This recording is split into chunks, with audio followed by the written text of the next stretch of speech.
दोस्तों नमस्कार। आइए जानते हैं कि कुंडली में कला निधि योग का निर्माण किस प्रकार होता है। इस योग में जन्मे जातक संगीत के क्षेत्र में, सिनेमा के क्षेत्र में जितने भी कला से संबंधित काम होते हैं उसमें व्यक्ति अपना कैरियर बना सकता है। तो आइए जानते हैं इस योग के बारे में, कैसे बनता है ये योग। आप ये कुंडली के हमारे 12 भाव हैं, है ना। आपकी कुंडली किसी लग्न की हो सकती है।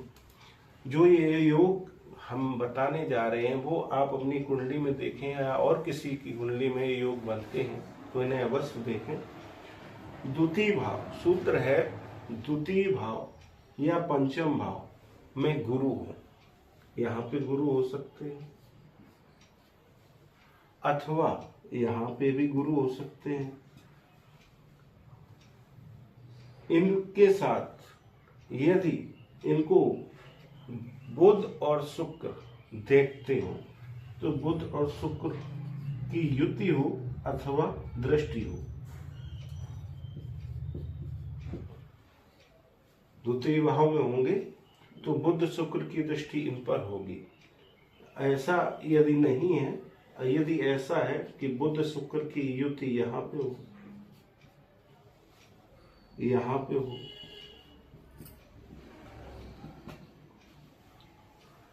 द्वितीय भाव या पंचम भाव में गुरु हो और बुध शुक्र की या तो दृष्टि पड़ती हो इन पर या फिर बुध गुरु शुक्र एक साथ बैठे हों।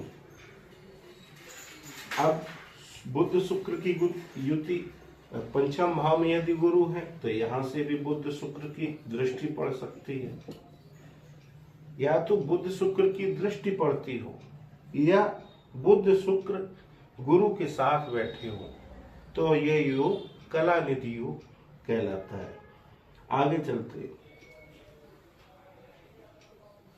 दूसरा सूत्र, यदि द्वितीय का संबंध पंचम से हो, किसी प्रकार आपकी किसी लग्न की कुंडली हो, द्वितीय भाव का स्वामी पंचम में चला जाए और पंचम भाव का स्वामी यदि दूसरे भाव में चला जाए और कहीं से भी गुरु की दृष्टि पड़ जाए इन पर, तो ये योग कला निधि योग कहलाता है।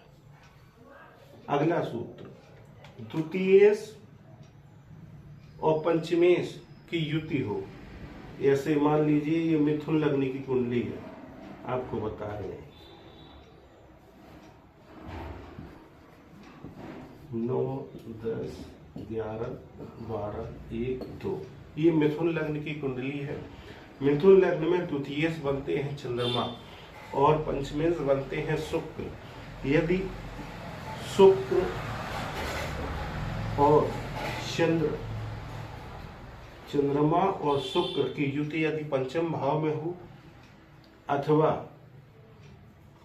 शुक्र चंद्रमा की युति आपके धन भाव में हो या शुक्र चंद्र की युति लग्न में हो, पंचम हो, सप्तम हो, नवम, दसम, एकादश, कहीं पर भी धन भाव के मालिक और पंचम भाव के मालिक की यदि युति है और कहीं से भी गुरु की दृष्टि इन पर पड़ती है। अगर शुक्र चंद्र यहाँ पे बैठे हैं तो गुरु यहाँ पे होंगे, इनकी 7वीं दृष्टि होगी, है ना। गुरु यहाँ पे भी हो सकते हैं तो 1, 2, 3, 4, 5 इनकी 5वीं दृष्टि होगी, है ना। गुरु यदि यहाँ पे हैं तो इनकी 7वीं दृष्टि होगी। गुरु यदि यहाँ पे हैं, अगर यहाँ योग बना है तो यहाँ पे 5वीं दृष्टि होगी। किसी प्रकार से गुरु की दृष्टि अगर इन पर है तो यह योग एक महान राजयोग कहलाता है। अगला सूत्र, पंचमेश शुक्र बुध की युति हो, पंचम भाव में हो, लग्न में हो, दसम में हो एकादश में हो, नवम में हो, केंद्र के चारों घर और पंचम, नवम, एकादश, द्वितीय, यदि इन घरों में शुक्र बुध की युति है और कहीं से भी इन पर गुरु की दृष्टि पड़ती है, बलवान गुरु की दृष्टि पड़ती है, तो यह योग कलानिधि योग कहलाता है। इस योग में जन्मे जातक महान कलाकार होता है, संगीत के द्वारा, है ना, सिनेमा, एक्टिंग की क्षेत्र में, है ना, हर तरीके से कलानिधि योग का निर्माण होता है। आगे चलते हैं। एक और सूत्र है, द्वितीयेश और पंचमेश, है ना, एक साथ, जैसे द्वितीय भाव का मालिक और पंचम भाव का मालिक और लग्न का मालिक यदि एक साथ हो, लग्नेश, द्वितीयेश, पंचमेश कहीं पर हो और गुरु की दृष्टि हो उन पर, तो यह योग भी कलानिधि योग कहलाता है। कुछ लोग कहेंगे कि हमारे द्वितीयेश और पंचमेश एक ही है, तो ये योग कैसे बनेगा?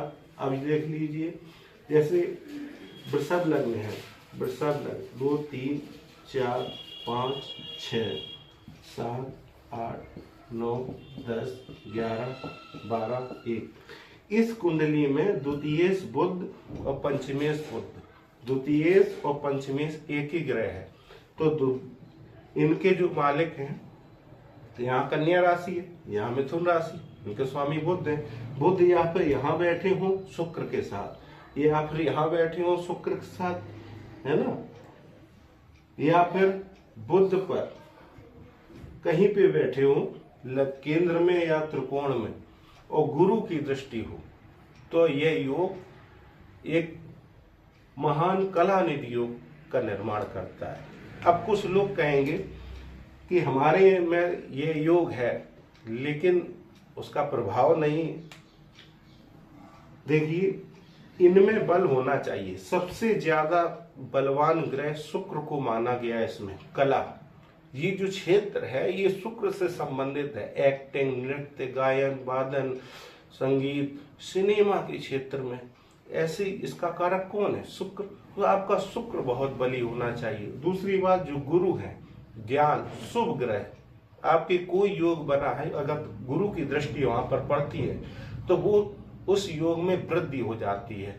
मतलब सोने पे सुहागा, है ना, ऐसा योग होता है। गुरु उस योग को और बड़ा कर देते हैं, भव्य कर देते हैं। तो गुरु की दृष्टि होना बहुत अच्छी बात है।